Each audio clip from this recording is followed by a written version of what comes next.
Welcome to the Personal Brain Trainer Podcast. I'm Dr. Erica Warren. And I'm Darius Namdaran, and we're your hosts. Join us on an adventure to translate the scientific jargon and brain research into simple metaphors and explanations for everyday life. We explore executive function and learning strategies that help turbocharge the mind. Come learn to steer around the invisible barriers so that you can achieve your goals. This podcast is ideal for parents, educators, and learners of all ages. This podcast is sponsored by dyslexiaproductivitycoaching.com. We give you a simple productivity system for your Apple devices that harnesses the creativity that comes with your dyslexia. This podcast is brought to you by GoodSensoryLearning.com, where you can find educational and occupational therapy lessons and remedial materials that bring delight to learning. Finally, you can find Dr. Warren's many courses at LearningSpecialistCourses.com. Come check out our newest course on developing executive functions and study strategies. Hey Darius, nice to see you today. I'm excited because we're going to be talking about diet and executive functioning. Yeah, I know this is a big thing for you. You've lived with diet and the effects of diet for many years. So tell us a little bit more. Let's get this conversation kicked off. I'll just give you a brief summary of why it's so important to me, because I've struggled with both colitis and cancer in my life. And by changing my diet profoundly, I cured personally myself of both of those conditions.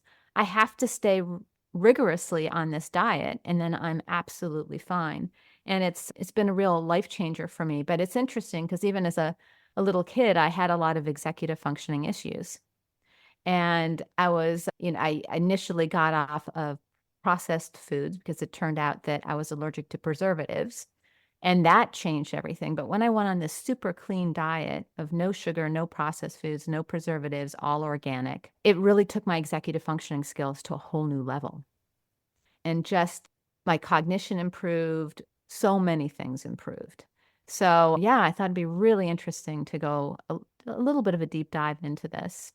The first thing I wanted to talk to you about were our two kind of key nutrients that are really, really important when it comes to executive functioning and also just cognition and learning and memory and all of that. And two key nutrients are omega-3 fatty acids and antioxidants. But let's look at omega-3 fatty acids. And also for the sake of the podcast, I did a little bit of research and I looked at a study. It was called The Effects of Omega-3 Polyunsaturated Fat Acids on Brain Functions. And this was a review of the research. And what it found was that by ingesting omega-3 fatty acids, it increases learning, memory, cognitive well-being, and blood flow to the brain. And the nice thing about omega-3 treatments is they're very advantageous, well-tolerated, and risk-free, unlike so many medications that are out there. So, the bottom line is I think that there are foods that we can eat that really strengthen our executive functions, our brain, our bodies. And in contrast, there are those things that we can take that can really diminish those things. But we're going to initially talk about the benefits. So of omega-3 fatty acids and now antioxidants like vitamin C, vitamin E, flavonoids, B12, etc. So one study that I found was called Improvement of Executive Function After Short-Term Administration of Antioxidant Mix containing bacopa, lycopene, astaxanthin, and vitamin B12. And what they found is that they found significant improvements in cognitive functions and compared to a placebo, and it improved processing speed. Isn't that interesting? Executive functions and working memory. So I think those are two core areas, even if you want to take supplements, like some people take fish oils, if you want to try to improve your executive function and cognitive functioning. And I know a lot of people that work with children, they will give supplements in those arenas to the kids that have conditions like ADHD or executive functioning issues, and many of them do see improvements. Unfortunately, it's really hard to work with a child's diet. So many food manufacturers really target children with unhealthy foods.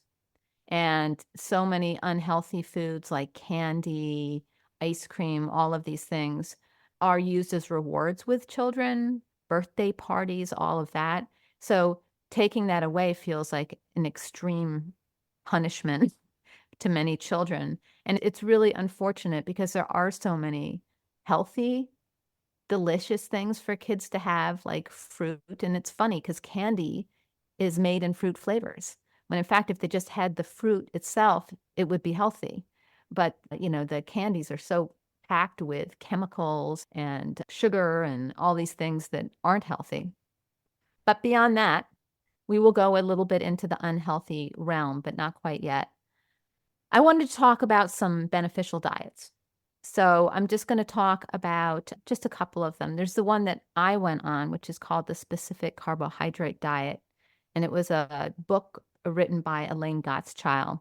And it's specifically for people with ulcerative colitis, diverticulitis, all of those types of intestinal-based ailments, and even autism. And it's basically, it's taking out practically all carbohydrates or the heavy carbohydrates, sugar, and processed food. It doesn't go organic. That's something I chose to do. Although I think in this culture and in this world, she probably would have suggested going organic. She died a number of years ago. But just the amount of pesticides that we're using these days is definitely not great for the brain. But that's a really wonderful diet, and I know a lot of people have had enormous success on it. The thing is that with many of these diets, you have to go in all the way. You can't cheat every now and then. I guess you can. I guess it depends on what I know I can't, because if I cheat, I get sick again. But for many people, I suppose they could do that diet in a more moderate manner. Another diet that's very popular is the Mediterranean diet. I'm sure you've heard about that one. And that's where we're looking at a lot of fruits, vegetables, whole grains, olive oil, lean protein.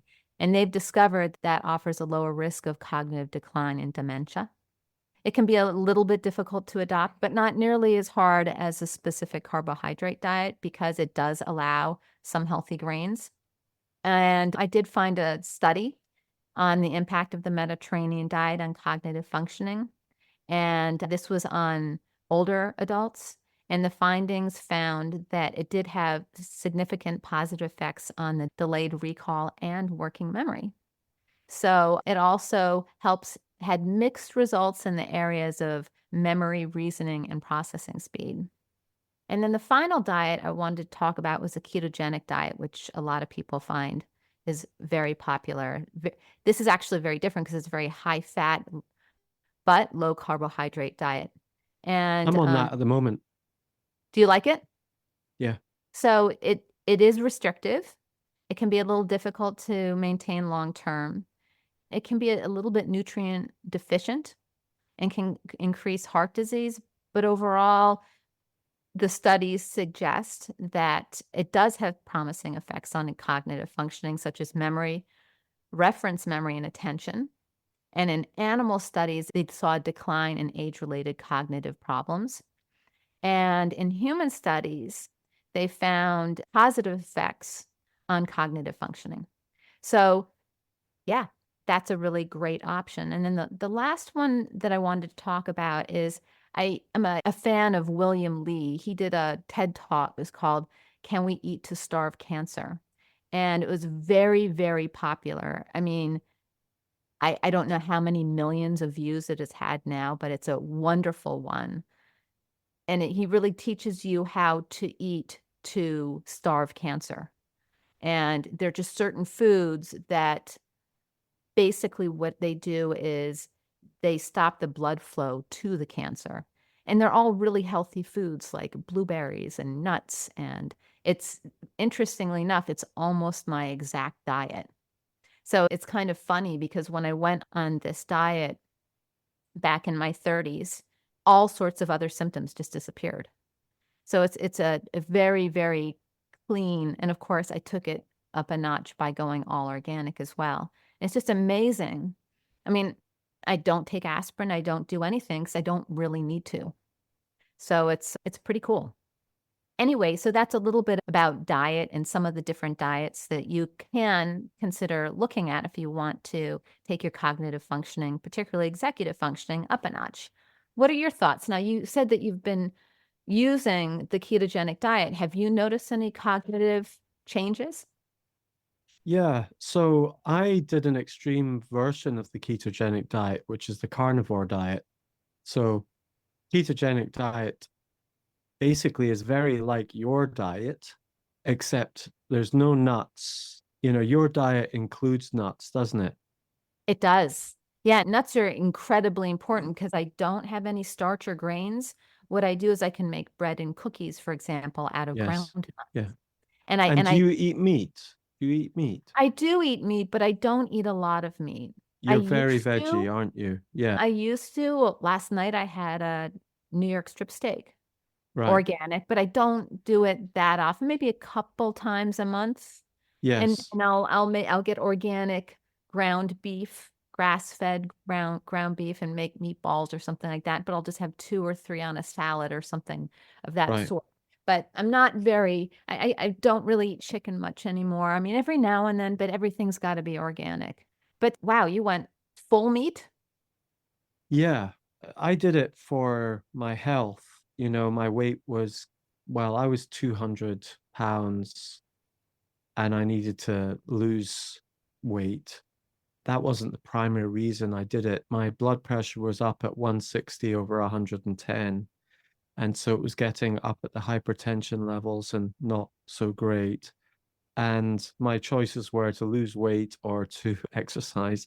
I still plan to exercise, but I was having a lot of inflammation issues all around my body, you know, face getting inflamed weirdly after every 2 or 3 months. I've got celiac disease, and cutting out the wheat didn't solve at all my issues.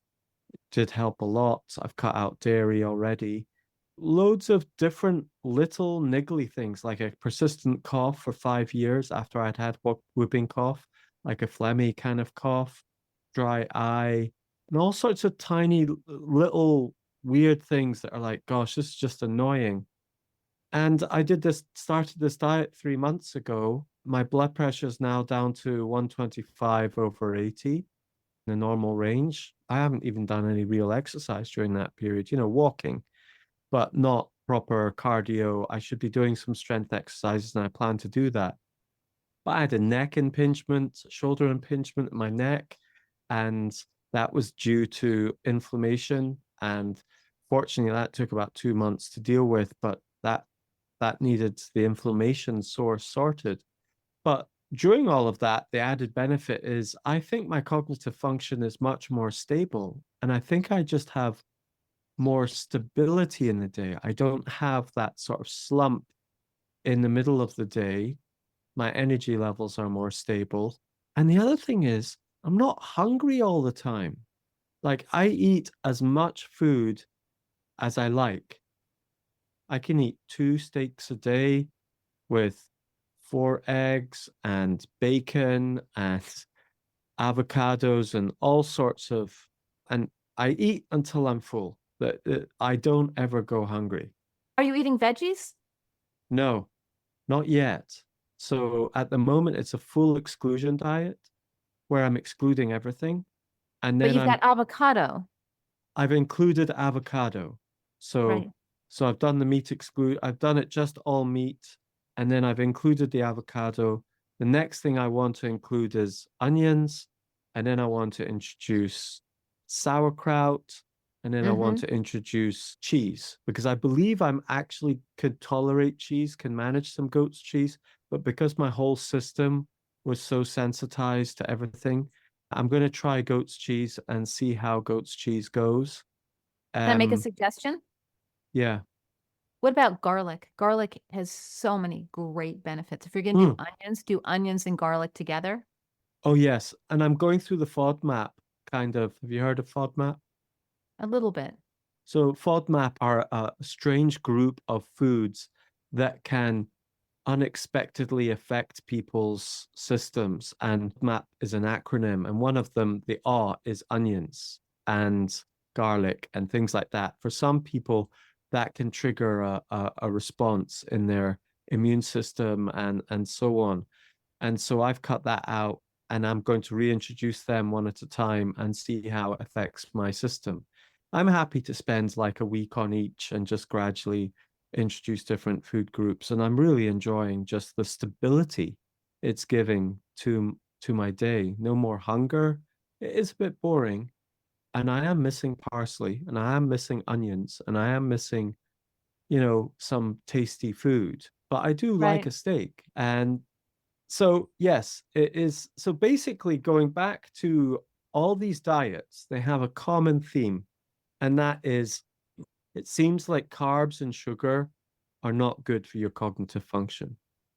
Right. And one thought for you too is if you're going to integrate cheese, if you can find raw organic cheese that's Mhm. aged, then it will not have the milk sugars in it. Because just from what you were describing with that kind of Yeah, phlegmy feel, that's often caused by the milk sugars like lactose. yeah. And it But when I and hadn't had any milk sugars for 3 years. oh, interesting. I have But not eaten dairy for 3 years at all. But you don't now I can't tolerate lactose. I cannot have milk sugars, but I have raw organic hard cheeses that are aged. All Right. the beneficial bacteria is still Yeah. alive because it was never heated, and it Yeah. digests the milk sugars for you. So Yeah. they are lactose free, and they're the Yeah. easiest to tolerate. So Yeah. whether it's organic or not, I find that the organic I tolerate much better. I have no problems with. When it's not organic, I have a few problems. Okay. But a lot of the goat cheeses are not aged. And that's so they're gonna be higher in lactose. It's Yeah. just a Okay. thought. Yeah. If you want to integrate cheese, I would integrate the hard aged cheeses first, Oh, because it the would be a hard ones shame. first. Yeah, it would be a shame because with the soft cheeses, they have lactose in them, and I'd be sad for you to knock them out again. They're gonna be easier to Unnecessarily. tolerate, Okay. much I'll easier to do that. tolerate. I just bought some hard goat's cheese today for part of the experiment, so I'll start with that. Yeah, yeah, if it's and see if it's been aged. If it's been aged, you're probably gonna be okay. So I can actually have yogurt. What I do is I get organic milk and then I make my own yogurt. Now, most store-bought yogurt is made over a 4-hour period. But if you make it over a 24-hour period where I heat up the milk, cool it down, I put in the yogurt starter, which is just probiotics, and I get a special one. And and so I put in the probiotics, and then I put it in a yogurt maker, which is at about 105 degrees, I would imagine, somewhere around there. And then I leave it for 24 hours. And that's long enough for the beneficial bacteria to digest all the milk sugars. So it's lactose free. So I can have yogurt, and you could too if you make it yourself, because then you just prepare it over a longer period of time so that the beneficial bacteria has an opportunity to digest the milk sugars for you. It's interesting Okay. stuff, isn't it? Yeah. So for listeners who are thinking with an executive function hat on, Mhm. why are we bringing all of this up? I think the reason we're bringing all of this up is that diet really does affect things that are close to our heart and And yeah, and our mind and our our mind. body and our Yeah. gut. It really affects all of us. With that said, should we talk about just to take it down a notch and make it a little bit lighter and talk about some beneficial foods? Yeah. Do that. So, one of the best ones is fatty fish. And unfortunately, it's mind boggling to think that we have actually polluted our oceans enough that it's not a great idea to be living on fish. But yeah, unfortunately, it's not a great idea. But there are certain fishes that you don't have as much of the metals like mercury in them. Salmon, if you can get wild caught salmon, and you can eat fish maybe once or twice a week safely, but sticking to the ones that don't carry as much of the metals. Trout, sardines, mackerel, salmon are all fatty fishes that are very high and rich in omega-3 fatty acids, particularly the EPA and DHA. And that's going to really help with the structure and function of your brain cells. And again, they are linked to improved cognition, cognitive flexibility, and reduced mental decline. And then we've got berries. Berries are wonderful because they're packed with antioxidants. And a lot of the berries are also lower in sugar content, like blueberries, blackberries, raspberries. Strawberries can be a little bit sweeter, but with all the berries, make sure you go organic because they're known to be, if they're not organic, to carry a lot of pesticides, which isn't great. But of course, the antioxidants are going to really enhance memory and delay cognitive aging.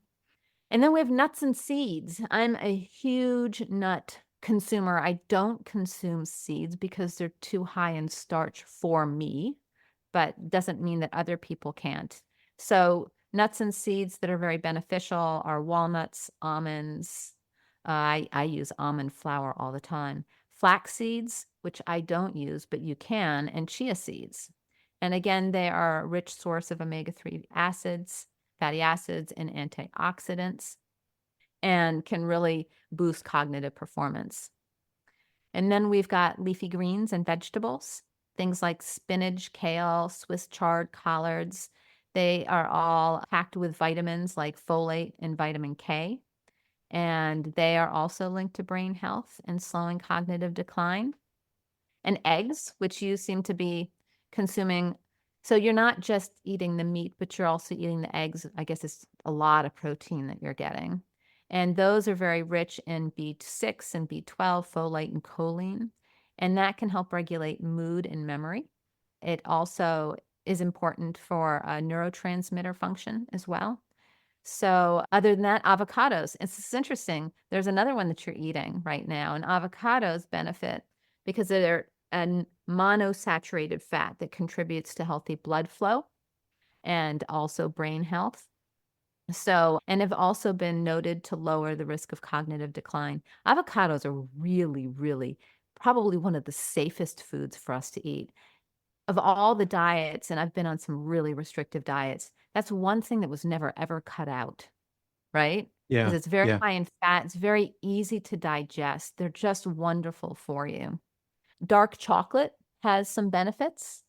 It has a little bit of caffeine, has antioxidants. It can enhance memory, reaction times. It can improve immunity and can also help with brain degeneration or to limit it. The interesting thing is dark chocolate often has sugar in it, which is not so great for you.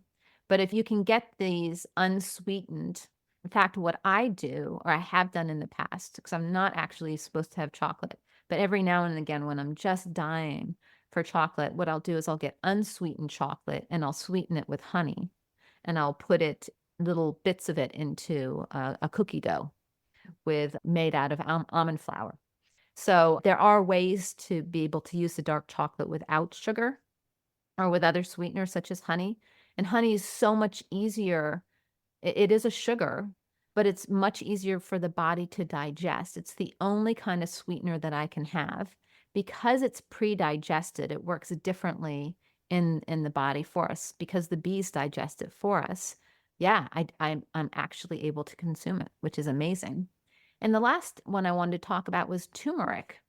And turmeric is from curcumin, which is great for both you and I, anti-inflammatory and antioxidant benefits. So one thing I would totally recommend for you, since you were mentioning that you've struggled with inflammation, is to take turmeric. You can cook a lot with it, or you can put it in capsules. You can get it in capsules. I mean, I can get a bag of organic turmeric, like a pound of it, Yeah. for $10. And then, Yeah. and then you can just put it in capsules yourself, or I'll just put it in a glass of water and just drink it. Yeah. And it's great because it can improve memory. It can ease depression because it boosts serotonin and dopamine levels. So turmeric is one of the best things for us to take. And it can be very, very delicious in your meals. I like to put it in stir fries and such. What are your thoughts about all that? Yeah, I took turmeric for a long time, up until this diet actually, and I plan to take it more. A lot of people, my father-in-law takes turmeric tablets for his sore knees and so on. And a lot of people with sore knees, sore hips, and inflammation around joints and so on find turmeric gives really good relief for that. So, highly recommend that. Yeah, for sure. And then I thought maybe we'd talk a little bit about what to avoid. Yeah. So things like sugar. How does sugar impact executive functions?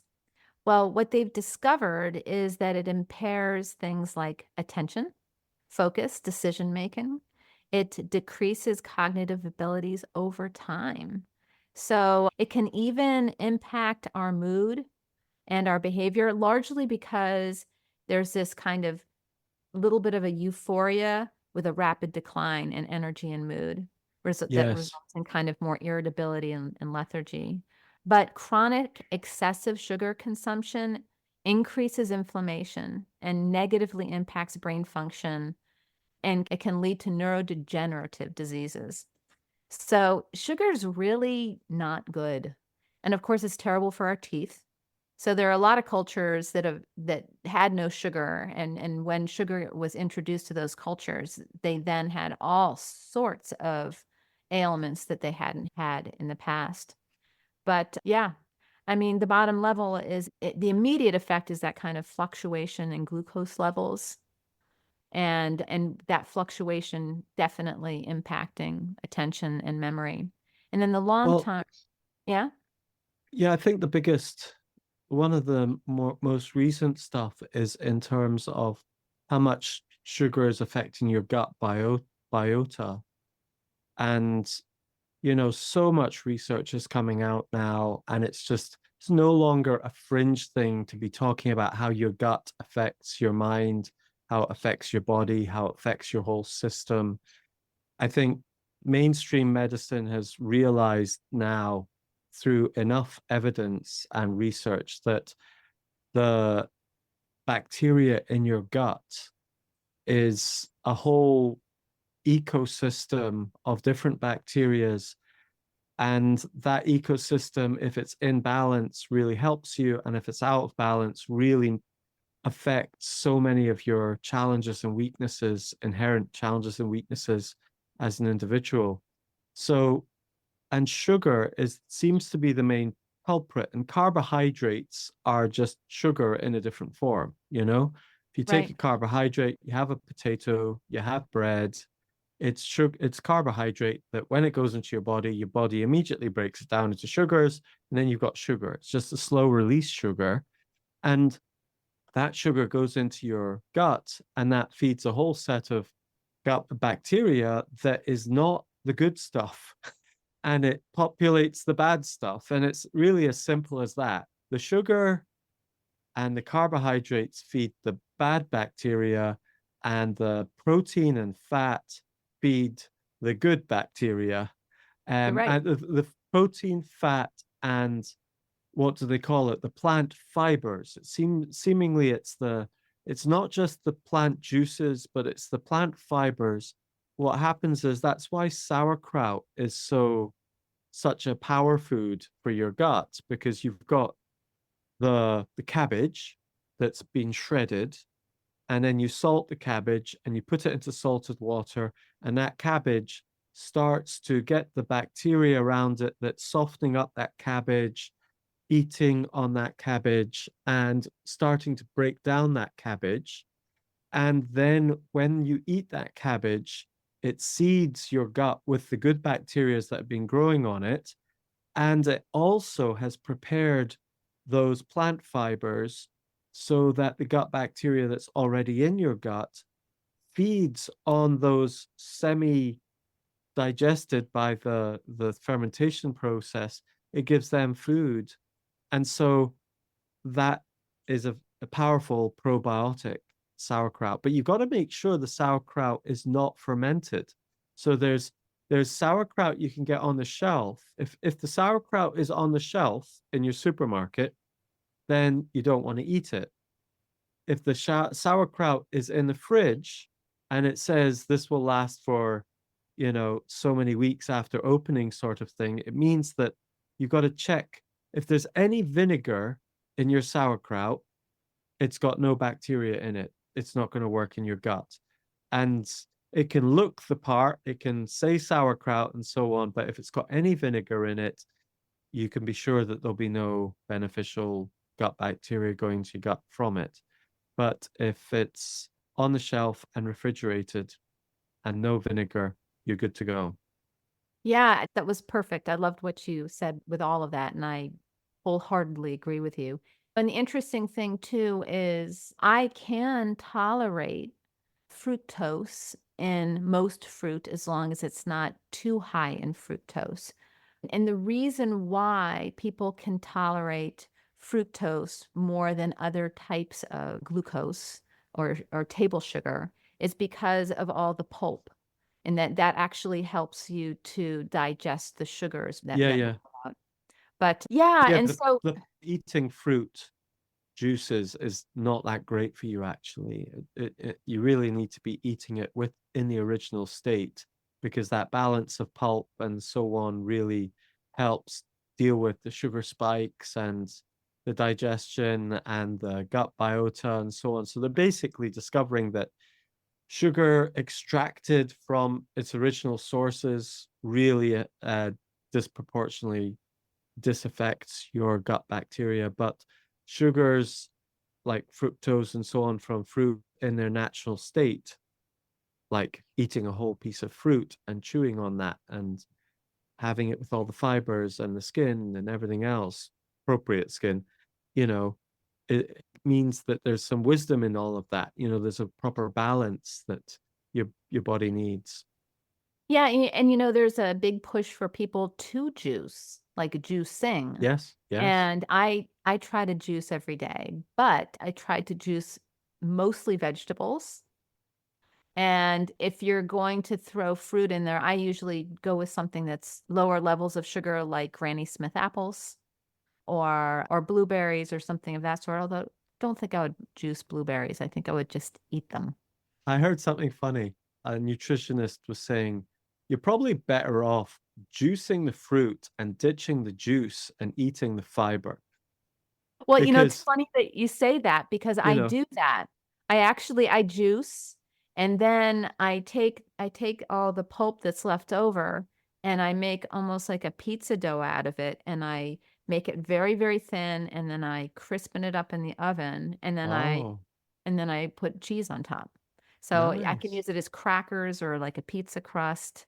But there are lots of things. I love to take the pulp and make a soup out of it because you just heat up all the pulp in a big pot of water for half hour. You've got the most amazing base for a vegetable-based soup. Mm. It's a nice way to not throw out all that amazing food. It's a bit weird. I mean, I absolutely love carbohydrates. I mean, I love potatoes. I love bread. I love pita bread. I love pizzas.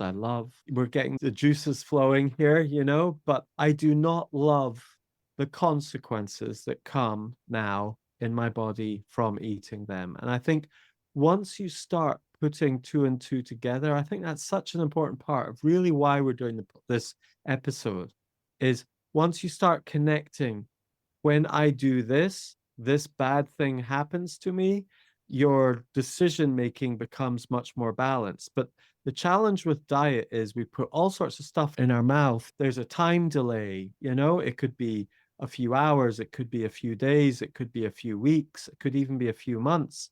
Um, and then you only see the consequences later on. But you don't notice the consequences. You don't add two and two together. It's kind of like a dog. If you're trying to train a dog and they're doing something wrong, you have to punish them or treat them at the moment of doing the good thing or the bad thing so they make that strong association.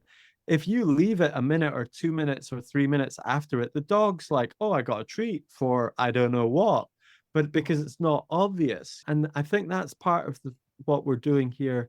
As you get older, you start putting two and two together. When I take these red colored candies and sweets, Skittles, and I put them in my mouth, for some reason, 3 hours later, I'm really badly behaved, and it's because of the E numbers that are in there, and or you drink a certain kind of orange juice and it's got certain additives in it, and it affects your behavior and your mood and things like that. You start putting these things together, it's really important to put two and two together. And one great way to do that is keeping a food log. So if you keep notes on everything you eat throughout the whole day, and at the end of the day, take notes about how you're feeling, and do that for a month, and you can take things out of your diet, you can add other things into your diet, and then you start to look for patterns, and you can usually figure out what the culprits are, which is Yes, really helpful. I'm not doing that on my diet at the moment. And 10 days ago, I decided, right, I'm gonna start eating more foods. And so I ate some guacamole, but it had a little bit of spices and peppers in it and some other bits and bobs that I hadn't really thought of. And then I ate a piece of chocolate. I've been eating a bit of chocolate every once in a while, and that's been okay for me as a treat.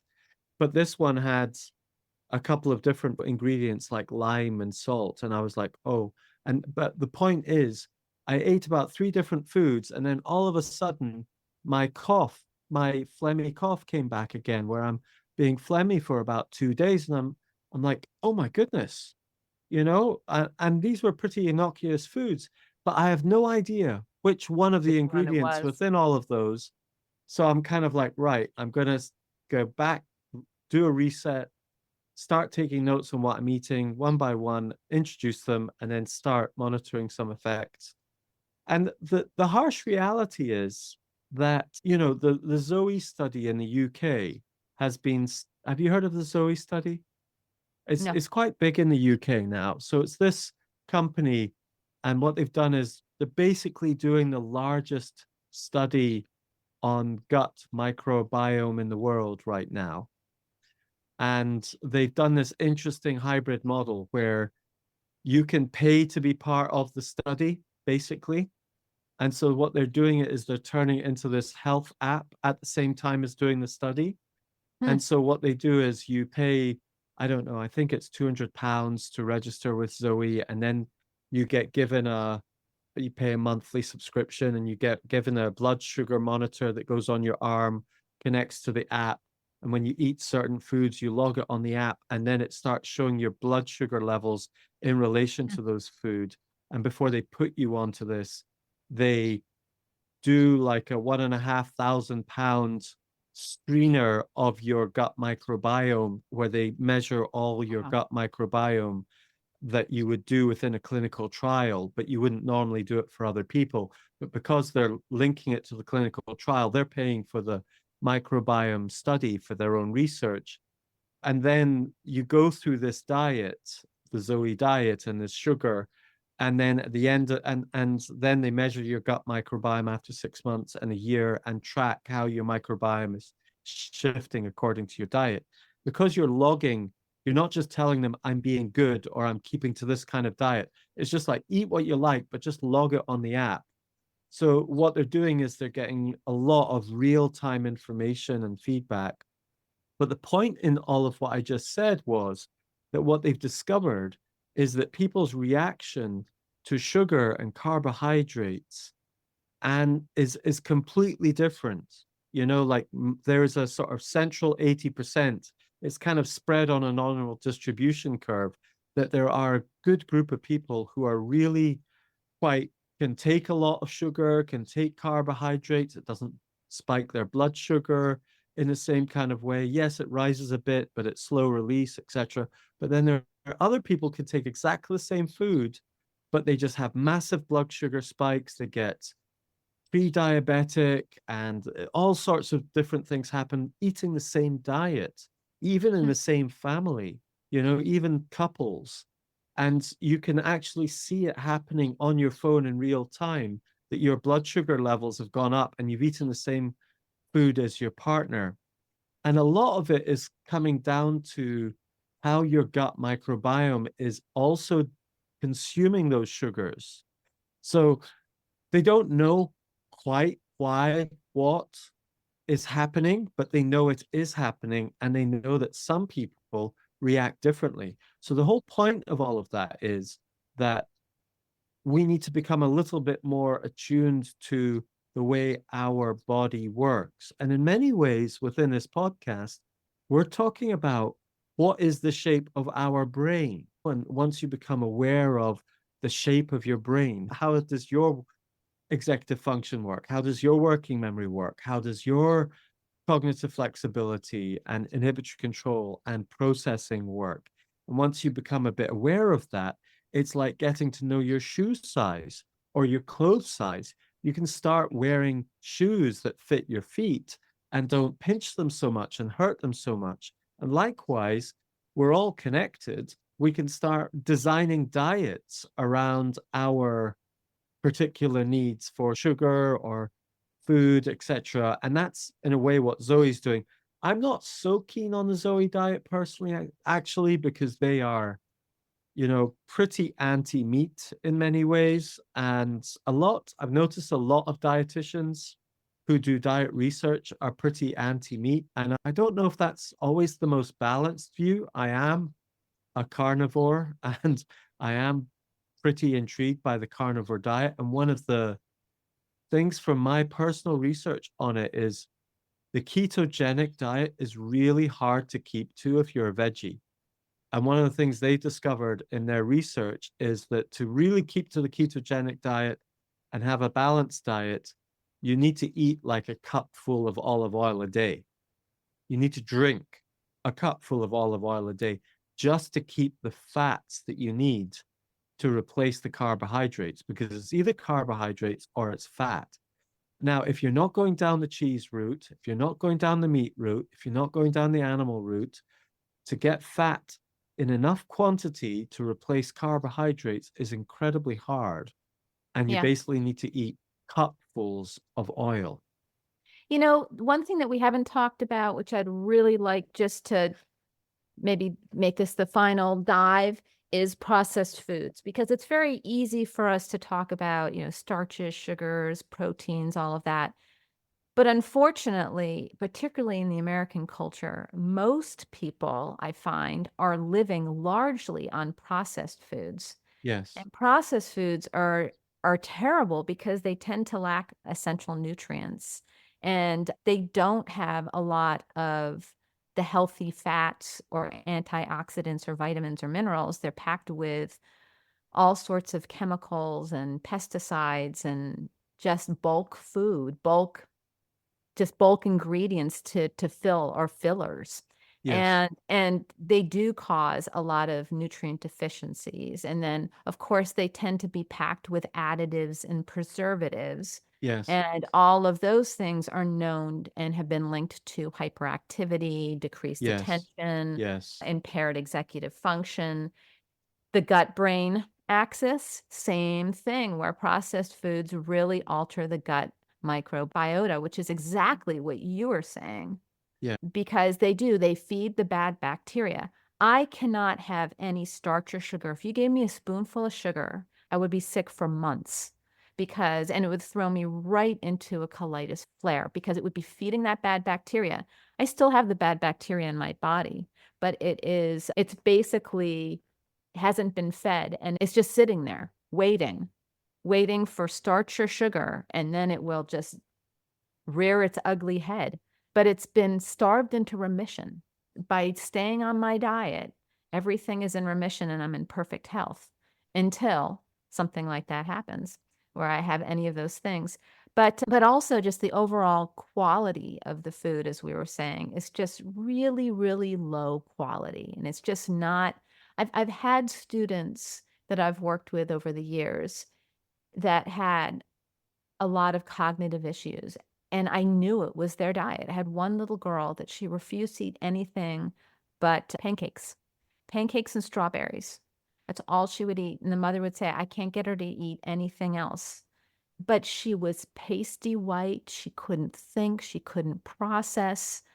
She was such a creative little girl. And so we have to be really careful about, of course, the processed foods are wonderful because they're fast, they're easy, they're fast foods.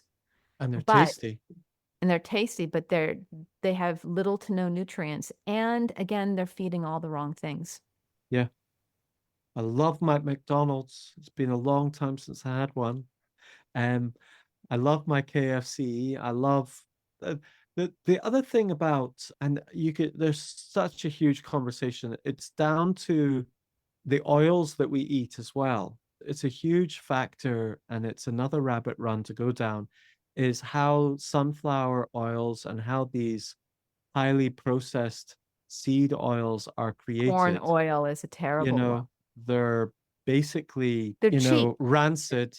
They're made through a system that actually makes them rancid. So you have to pasteurize them and sterilize them so hard and burn them down so hard with all these processes to make them palatable that you've actually, kind of shattered so much of the integral natural systems inside of them that it's like it's been shattered into tiny little particles and pieces of oil and foods that when it comes to digesting it in your gut, it can start penetrating your gut lining and start, it just doesn't behave in a predictable way for your body. And I think that's the key there. Your body can't predict what it's meant to be doing there because it's not a natural substance. It's been deconstructed and reconstructed in some sort of aesthetic and pleasurable taste. But basically, what we're trying to do is swap out quality food with stuff that tastes good, but is of lower and cheaper substance, which is what we did with margarines. We replaced butter with margarine because it was cheaper and we could use industrial systems that we learned during the war. They actually used the war machine systems for producing equipment for the war to create margarine. And actually, butter's actually not as bad as they said it was for you, That's right. Much better than margarine, that's for sure. Yeah, that's for sure.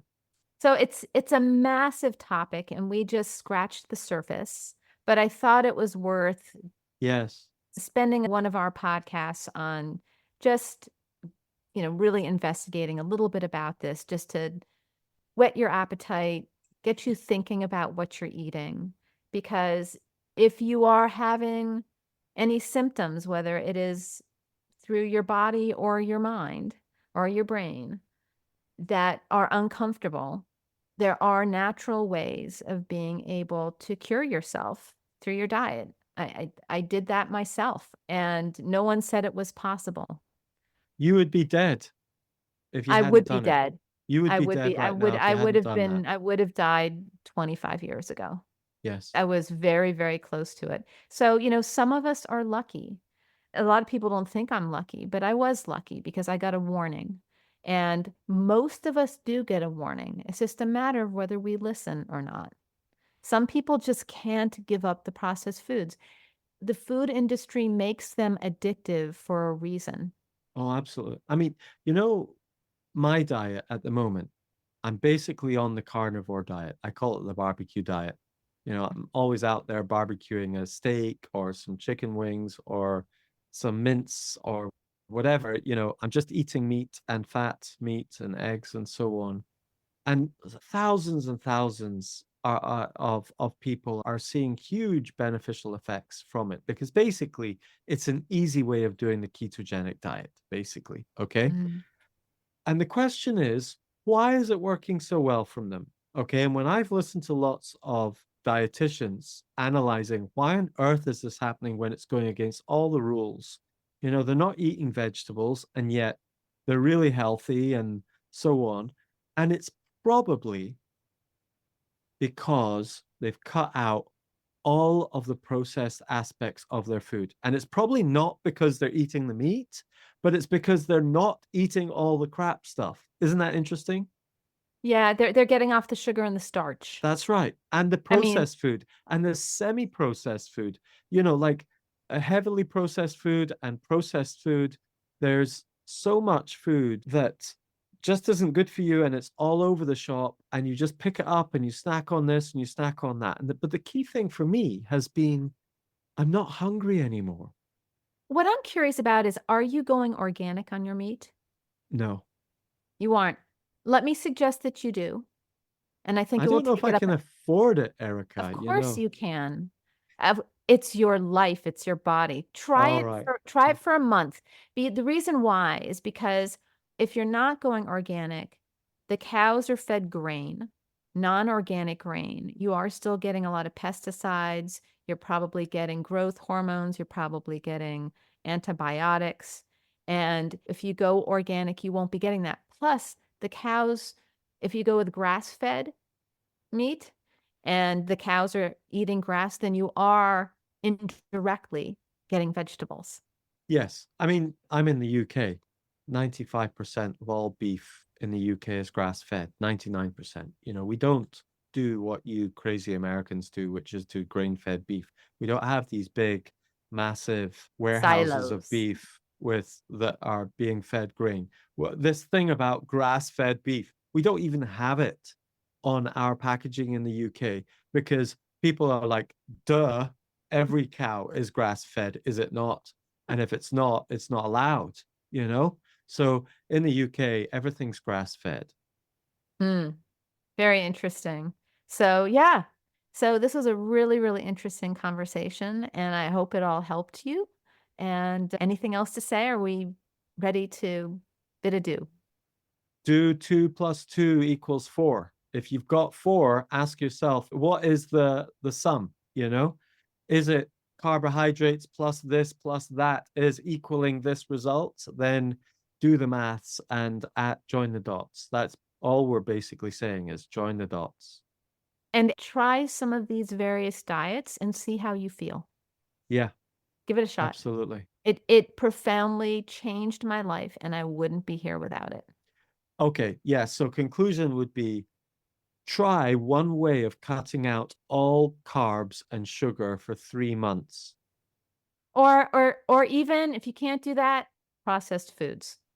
Well, the Anything easiest you way can. to do it is do whatever you can to cut out all carbs, all sugar for 3 months and see what happens, because then you get the net benefit of, you know, no processed food, no wheat, no, just try it and find a way to do it, whether it's the veggie way, the Erica way, or the carnivore way.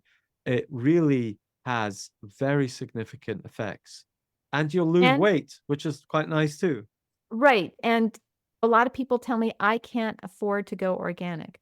Well, I can tell you, I mean, I don't go out to restaurants, and that's a lot, and eating organic is a lot cheaper than going out to restaurants. Yes, yes. So if you say, "I can't do it, I can't afford organic," just don't go out to eat as much, and then you can afford organic. Okay. Yeah. Great, Erica. Till next time. Thank you for joining our conversation here at the Personal Brain Trainer Podcast. This is Dr. Erica Warren. And Darius Namdaran. Check out the show notes for links to resources mentioned in the podcast. And please leave us a review and share us on social media. Until next time, bye. Bye.